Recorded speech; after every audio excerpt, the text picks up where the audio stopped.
Hello viewers, আশা করি সবাই ভালো আছেন। আজ আমি আপনাদের দেখাবো ডলি জুম ইফেক্ট। তো ভিডিওটি শুরু করার আগে আপনারা যদি আমার এই চ্যানেলে নতুন হয়ে থাকেন তাহলে অবশ্যই আমার চ্যানেলটিকে সাবস্ক্রাইব করবেন। তো ফার্স্ট অল আমরা আমাদের ফোনে থাকা ক্রোম ব্রাউজারটি ওপেন করে নিব।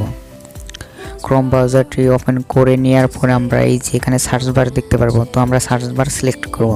সার্চ বার সিলেক্ট করে আমরা এখানে লিখব remove.bg। remove.bg লিখে আমরা এটাকে সার্চ করব। সার্চ করার পরে এরকম একটা ইন্টারফেস দেখাবে। তো এখানে একটি অপশন দেখতে পারবো আপলোড ইমেজ। তো আপলোড ইমেজ অপশনটি আমরা এখান থেকে সিলেক্ট করে নেব। সিলেক্ট করে নেওয়ার পর আমরা সরাসরি গ্যালারিতে চলে যাব। তো গ্যালারিতে আসার পরে এখান থেকে আমাদের কাঙ্ক্ষিত পিকটি ইনপুট করে দিব।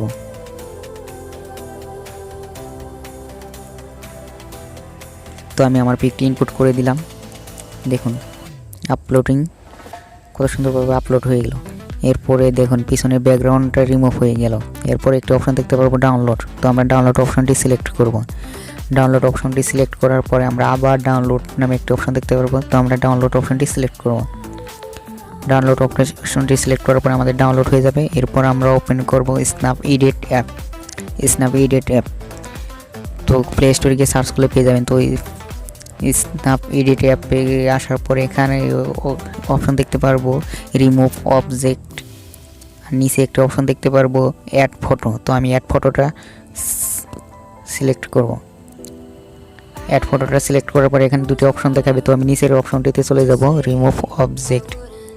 তো রিমুভ অবজেক্টে আসার পরে আমরা সরাসরি গ্যালারিতে চলে যাব। তো গ্যালারিতে আসার পরে আমরা আমাদের কাঙ্ক্ষিত পিকটি এখানে ইনপুট করে নিব। মানে ক্রোম ব্রাউজারে যেটা ইনপুট করে নিয়েছিলাম এখানেও আমি একই পিকটা ইনপুট করে নেব। এরপর আমি এই যেটাকে একটু কমিয়ে নেব, 25-30-এর মাঝামাঝি রেখে দেবো। এরপর এই নিচে দুটো অপশন দেখতে পারবো অটো এবং কি ব্রাশ। তো দুইটা অপশনের মধ্যে আমি ব্রাশ অপশনটি সিলেক্ট করব, যেহেতু আমি আপনাদের দেখাবো।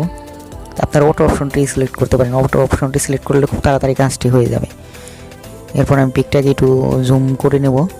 জুম করে নেওয়ার পর আমি ব্রাশ অপশনটি সিলেক্ট করে এই যে এখানে এই যে মানুষটিকে আমি রিমুভ করে ফেলব। এই যে হয়ে গেল। এরপর একটি অপশন দেখতে পারবো রিমুভ নামে একটি অপশন দেখতে পারবো এই যে। তো আমরা এখান থেকে রিমুভ অপশনটি সিলেক্ট করব। রিমুভ অপশনটি সিলেক্ট করার পরে দেখুন আমাদের কিন্তু মানুষটি রিমুভ হয়ে গেছে, শুধু সাগরের পিকটি শো করতেছে। এরপর আমি এই পিকটিকে সেভ করে নেব, সেই জন্য ডান পাশে উপরে কর্নারে চলে যাব। এরপর তিনটা অপশন দেখাবে। তো এখান থেকে মাঝখানের অপশন হাই কোয়ালিটি, এই অপশনটি সিলেক্ট করব। এই অপশনটি সিলেক্ট করলে আমাদের পিকটি সেভ হয়ে যাবে। তো আমি আমার পিকটি সেভ করে নিলাম। এরপর আমি KineMaster অ্যাপটি ওপেন করে নেব। KineMaster অ্যাপটি ওপেন করার পরে ক্রিয়েট নিউ এই অপশনে চলে যাব। এই অপশনে আসার পরে এখান থেকে আমরা রেটিও সিলেক্ট করব 6:9। রেটিও সিলেক্ট করার পরে আমরা নেক্সট অপশন চলে যাব। নেক্সট অপশন যাওয়ার পরে আমরা এই যে মানুষ ছাড়া যে পিকটি সেটি আমরা এখানে ইনপুট করে দেবো। দেখুন মানুষ নেই, শুধু সাগরের পিকটা আমি এখানে ইনপুট করে নিলাম। এরপরে এই যে টিক মার্ক ডান পাশে উপরে এখানে সিলেক্ট করে দেব। সিলেক্ট করে দেওয়ার পরে আমরা লেয়ার অপশনে চলে যাব।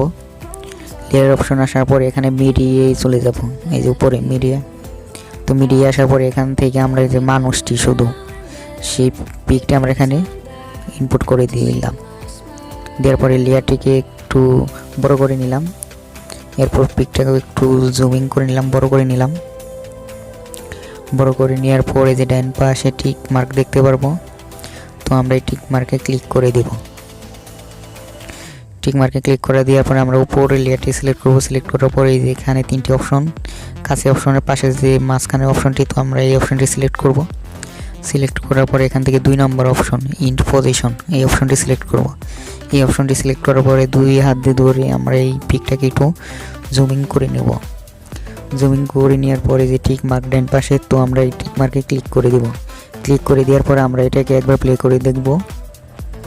দেখুন মানুষটি আমাদের স্থির আছে, কিন্তু সাগরটি আমাদের দিকে আস্তে আস্তে এগিয়ে আসতেছে।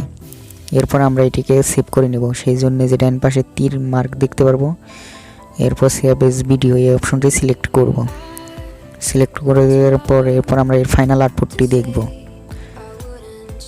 আমার এই ভিডিওটি যদি আপনাদের ভালো লাগে থাকে তাহলে অবশ্যই আমার ভিডিওটিতে একটি লাইক করবেন, আর চ্যানেল নতুন হয়ে থাকলে অবশ্যই চ্যানেলটি সাবস্ক্রাইব করবেন। কমেন্টের মাধ্যমে আপনার মতামত জানাতে পারেন। তো দেখা হবে পরবর্তী কোনো ভিডিওটিতে। ধন্যবাদ।